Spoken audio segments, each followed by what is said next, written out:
Okay, I'm going to chat about a topic that is commonly known as self-talk, but I also like to call it the power of words. And I'm going to start with a story first and foremost here. So I remember a few years ago when I was at my brother's house watching one of my nieces. She had to be about 2 at the time, and I remember saying several times to her, "Just 1 second, I have to." And every time I said it, I could see the disappointment in her eyes.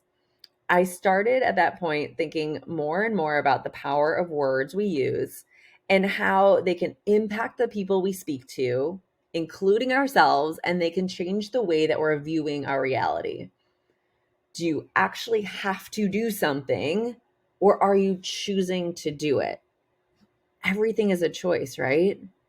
And so I started this little experiment with myself by substituting have to with choose to in my days. And suddenly, maybe not to your surprise, I didn't have so many things I had to do anymore. It's easy looking a 2-year-old niece in the eyes and saying I have to, but I couldn't stomach saying I choose to, meaning I was choosing to do something over spending time with her. And of course, to a 2-year-old, the vocabulary doesn't make a difference, but the actions will really speak for themselves. So after that weekend at my brother's, guess how quickly my priorities changed when I made that shift in my words? We become what we think because what we think directs our actions, and what we do repeatedly over time is what is. So here's an example. I wish I didn't have to reply to these emails right now. Well, do you really have to reply to them right now? Are you sure? Are you sure? Or are you replying to all the emails because you choose to do that instead of maybe something else that needs to be done right now? I mean, it's easy to trick ourselves with language. And when we have to do something, we give that task a lot of weight and importance, when in reality, many of the things that we have to do can actually wait. So the same thing goes with the topic of words, or the concept of words. I should do this versus I want to do this. And it's the moment you tell your mind that you want to be doing something versus that you should be doing that thing, that you immediately remove the block, the energy block that's there. Of course, it's easier said than done, mainly because we often come across more of these have to and should to tasks in our day to day, in our week, versus these choose to and want to tasks.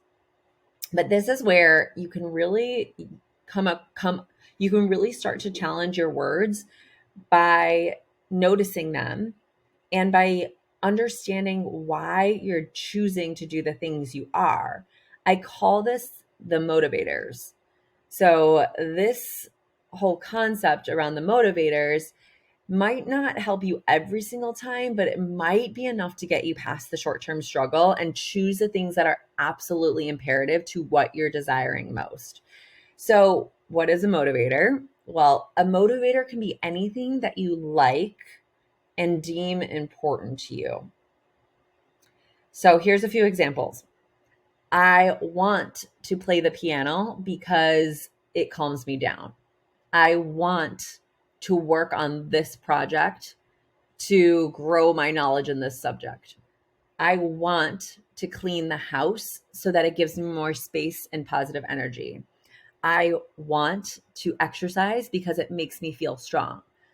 I want to do this job so that I can have the financial stability and independence. So think about it. Do you have any words or phrases that are holding you back, that are twisting your reality, that are causing you guilt or regret, or that are causing you to be busier than you need to be? So I challenge you to what I call a self talk audit.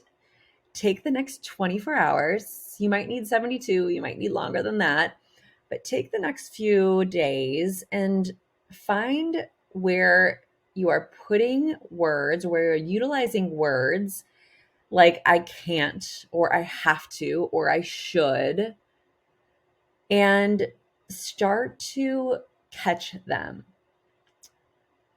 How you talk to yourself is going to directly create your reality. It's going to be where you focus. And we need to focus on tasks that are supporting these goals, these things you want in life.